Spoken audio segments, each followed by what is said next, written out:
Join me first in welcoming Senator Chris Coons.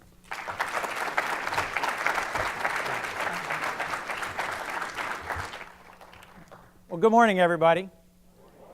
Thank you, Liz, for the introduction, and thank you to Third Way for pulling us all together here and for an opportunity to visit with you this morning about what I see as the imperative for opportunity, to be the theme of where we are going as Democrats.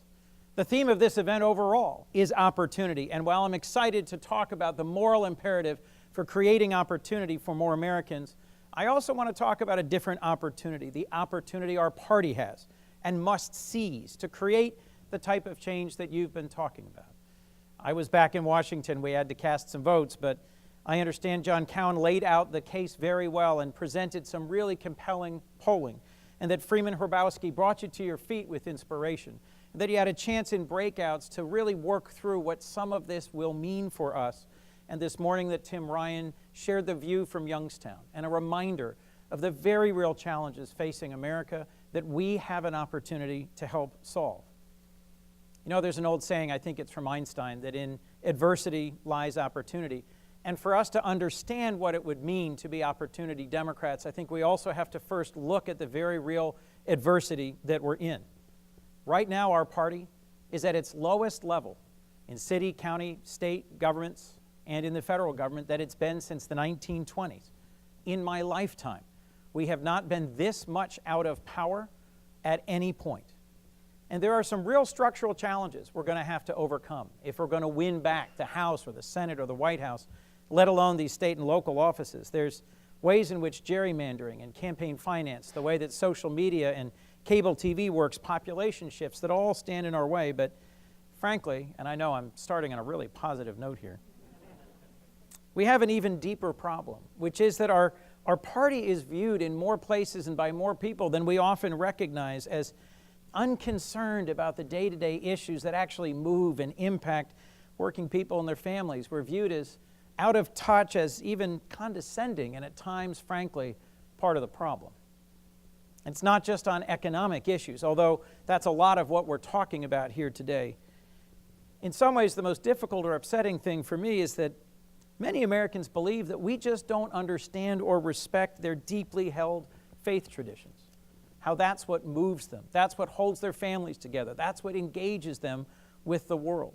My own faith is what moved me to public service and guides every decision I make in the Senate. So while it's difficult for me to hear from folks and accept that they don't recognize Democrats as people moved to act by their faith, I think we cannot ignore that either as we try to assess and understand and move forward from our current situation and predicament. And if we are honest with ourselves, the worst part of it all is we don't have a clear-eyed and widely shared vision for how as a party we're going to recover our majorities and get our country back on a better path. So we have a choice. We can either cross our fingers and just hope that there's going to be some great blue wave that will sweep us back into power, or we can do what we're doing here. Take a more difficult path. Do the hard work of looking at ourselves, of thinking about it, of listening to people and grasping why we're failing in order to put together an agenda that can allow us to win and to serve again. Look, despite the fact that electorally we're in the most difficult spot we've been in any of our lifetimes, I also think we have the best political opportunity we've had in a decade.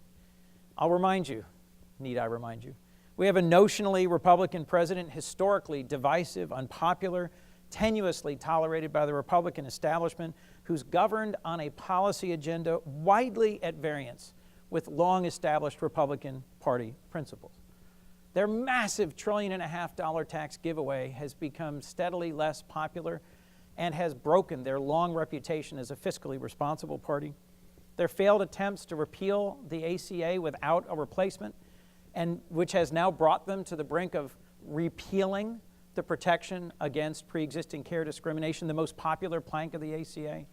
And this new tariff war with our closest allies, with Canada, with Europe, is beginning to have real bite for consumers across the country, from rural farmers to urban consumers. There's a lot going on that is making independents and Americans who typically ignore politics or sit this out to become more engaged and begin looking for a better option. Democrats are rightly horrified by what's going on, and frankly, more energized than ever. And I'll suggest to you a small but real and growing number of Republicans are looking for a new political home. I'll remind you that George Will has left the Republican Party and is urging his readers to vote Democrat. If you haven't printed that out and you need some encouragement in the next week, just print out a George Will column from 2 and 10 and 20 years ago and print out that recent one, Everyone Should Vote Democrat by George Will. So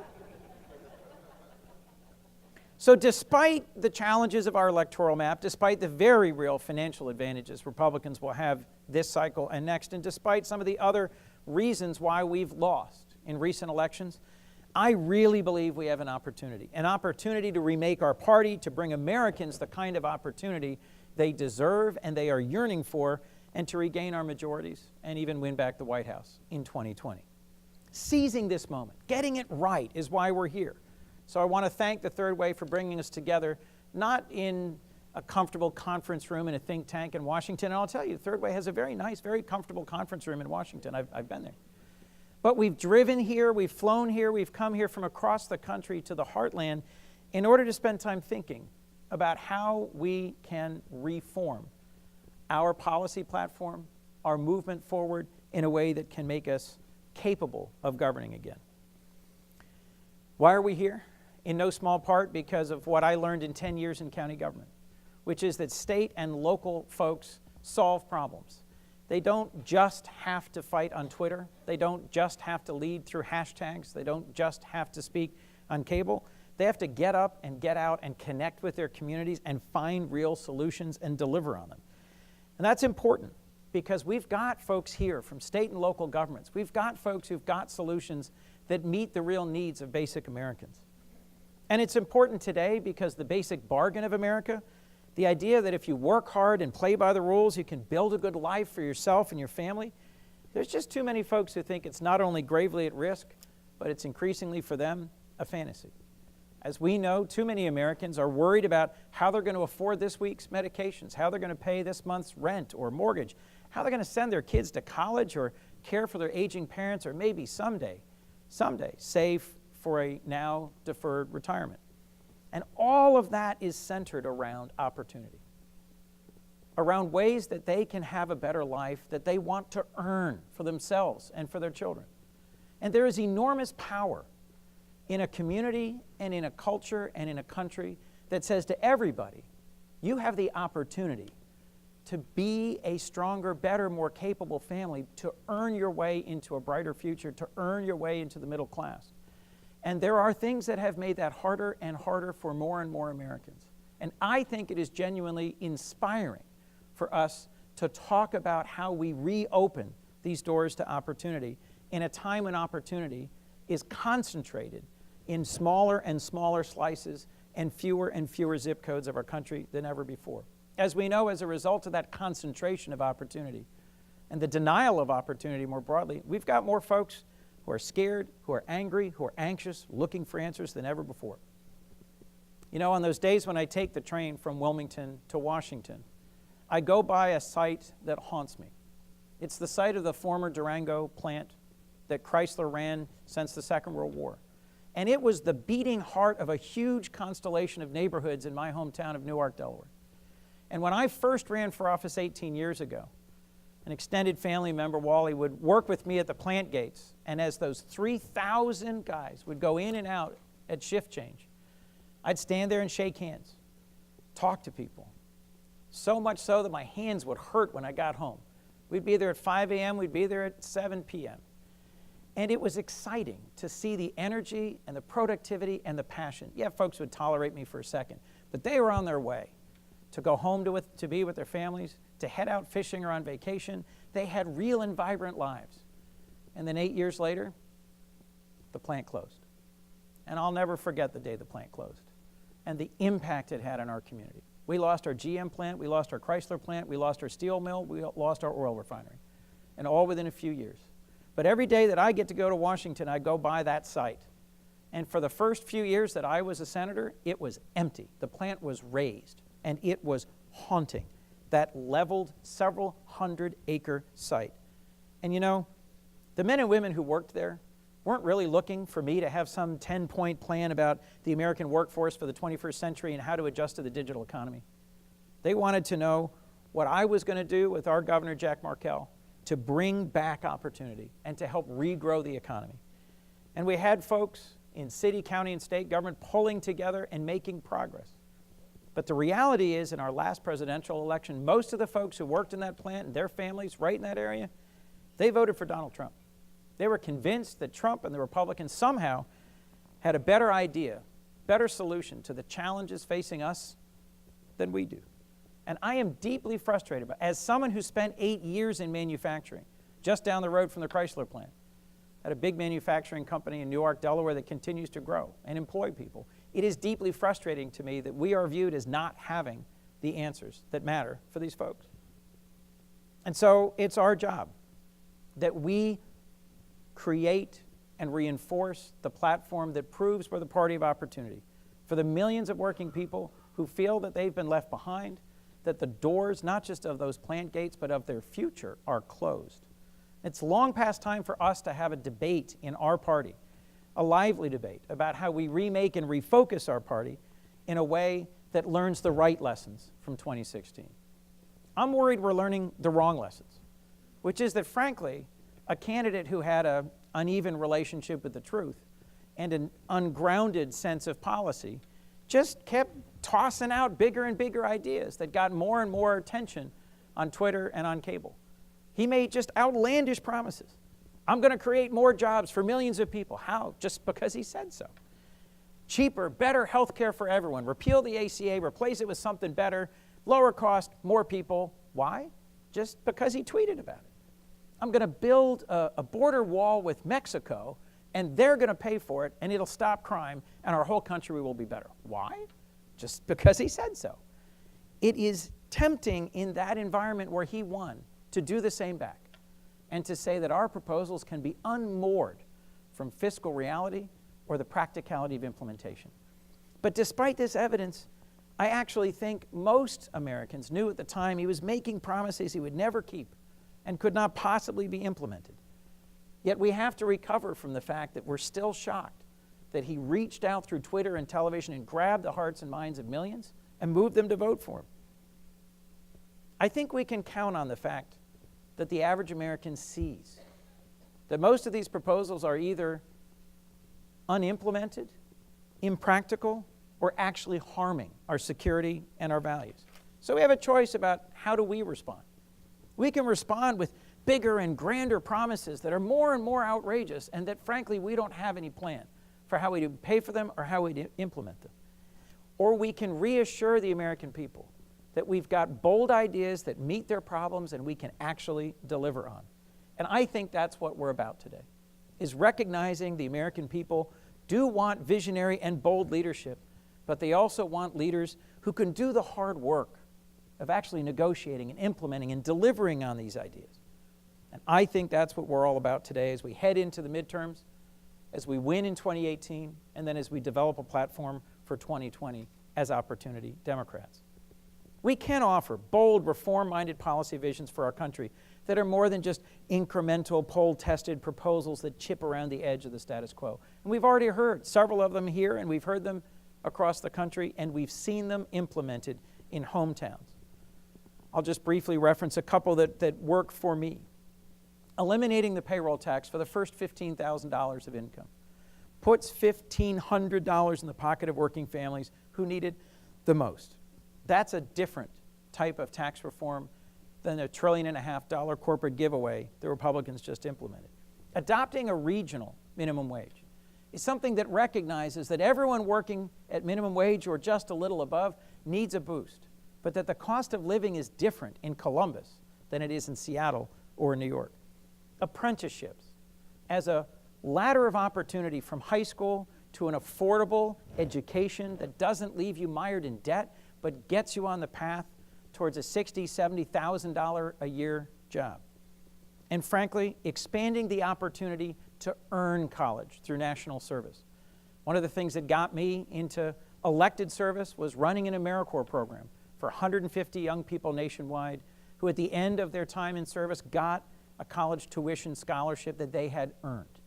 I think we should be running on a GI Bill for those young people willing to take up 2 years of service to our country.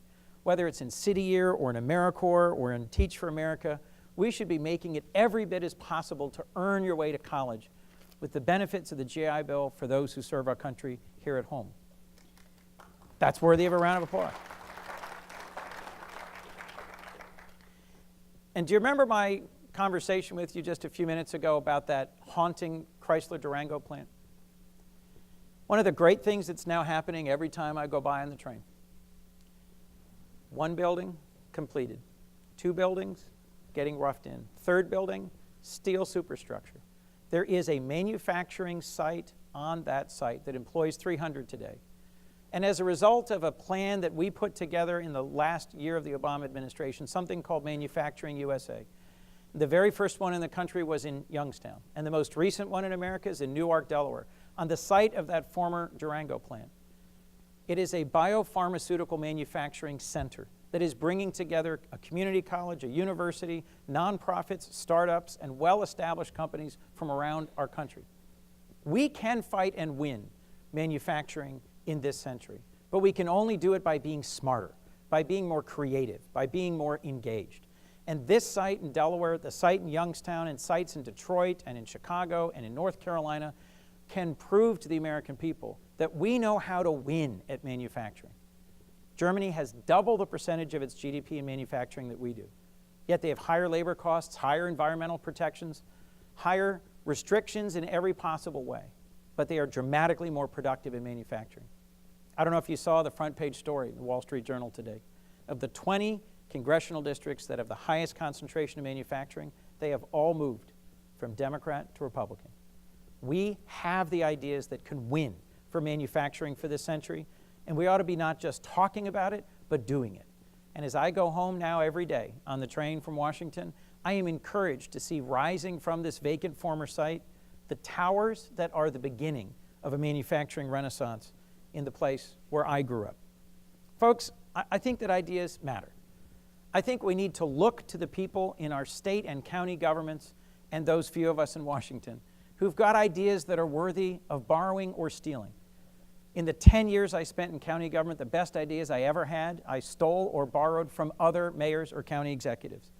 And in order to find our way up from the electoral basement, we merely need to look at some of the very solid working ideas that folks in this room have already deployed. My friend Tobias Reed, state treasurer from Oregon, who started Oregon Saves, a program that offers portable pensions to workers whose employers don't offer them a meaningful retirement program.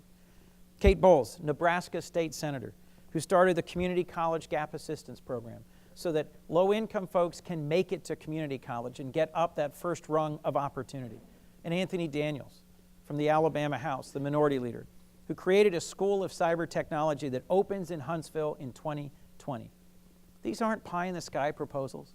These are real, concrete things that Democrats on the ground are doing in states across the country to make a difference in the lives of the people we all care about. I believe this is a moment for us to prove as a party that we've got the right ideas and that we've got them for the right reasons. Everyone in this room chose public service for their own reasons, but in my case, it's rooted in my faith. In a faith that says it's not enough to just pray and hope, that you have to roll up your sleeves and get out there and help remake the world. Faith is the bedrock of why millions of Americans sacrifice and give for others. It's why millions volunteer to help the homeless, to welcome refugees, to fight discrimination, to care for the sick and the poor, and to help make the world just a little less hard for folks at the margins of our society and around the world. But we cannot forget that some of the most basic tenets of faith, to heal the world, to love your neighbor as yourself, calls us to love both neighbor and self. And that for too long we as Democrats have worked tirelessly for justice, for inclusion, for opportunity for the least of these, and have forgotten to make sure that we also share our passion, our sense of the moral imperative of creating opportunity for those millions of middle Americans who work hard and play by the rules and build our communities. The cops and nurses, teachers, electricians, the small businessman and the landscaper, the librarian and the letter carrier, the folks who are making do and getting by, but who are also generous, who are willing to stretch and help others, to give of their time and treasure to make sure others are getting by. But we need to show them that we recognize the moral value of their opportunity too, their hard work, their contributions, their hopes and dreams for their families. The American people are an incredibly generous and faithful people. And when we set our mind on doing something big together, there's nothing we can't do. But as you well know, today we have a president who draws his strength not from building, but from tearing apart. Not from inspiring, but from blaming. And why does all of this matter? You know this is an incredible time, an unbelievable time, that everything, our courts, our free press, our national security, our credibility, our liberties, our very future are at stake. They're on the line. And folks, we have to do everything we can to regain the ability to work as a check and balance on this president. I'm convinced that merely matching Trump in style and lack of substance will not work. And I'll remind you, we have 2 national elections to win, in 2018 and 2020. And if we win back control of one or both chambers in 2018, and that's still a pretty big if, we will then face even greater pressure to be as extreme in our opposition as Trump has been unbalanced in his governing. And folks, hyperventilating doesn't help, and we cannot fight Twitter with Twitter. My faith, our faith, in the American people, in the wisdom of democracy, has been shaken by the outcome of the 2016 election. But our president, who at times appeals to our most base instincts, cannot be beaten by being more outrageous or untruthful than he has been. We will not win a race to the bottom, a race of division, outrage, envy, or scapegoating. At best, we have always been a hopeful nation. And at our best, our party has inspired uncommon sacrifice for our common good. Only by being our best selves, only by being more positive, more patient, more patriotic, more generous in spirit, and more faithful to our ideals, can we hope to appeal to the better angels of our nation's spirit, and in so doing, revive the belief of the American people in our party's vision and our capacity to govern. So folks, let's resist the temptation to become an even sharper ideological opposition party. Let's take the tougher and higher road and reach policies of fairness and opportunity matched with politics of openness, hope, and reason. That's how we're going to move our country forward. That's how we're going to show that we can lead. That's how we're going to show the American people we're up to the task and persuade them to give us back the keys. Thank you. Let's have a great conversation.